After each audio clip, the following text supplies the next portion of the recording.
चारनेर फाटा येथे हॉटेलमध्ये काम करणाऱ्या तरुणाच्या मृत्यूस कारणीभूत म्हणून हॉटेल मालक व मॅनेजरवर सिल्लोड ग्रामीण पोलीस ठाणे येथे गुन्हा दाखल.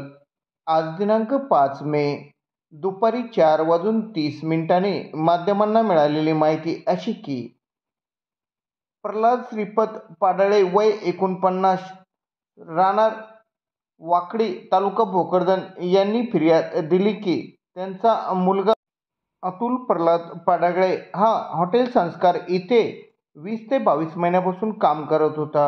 सदरील हॉटेलचे मालक मनीष जयस्वाल व हॉटेल संस्कार बिअर बारचे मॅनेजर दिनेश परदेशी या दोघांनी सहमत करून सदरील तरुणाला मारले आहेत अशी तक्रार त्यांनी सिल्लोड ग्रामीण पोलिसांना दिली आहे. सदरील घटनेची नोंद सिल्लोड ग्रामीण पोलिसांनी घेतली असून सिल्लोड ग्रामीण पोलीस सदरील घटनेचा तपास करीत आहे अशी माहिती माध्यमांना देण्यात आली आहे.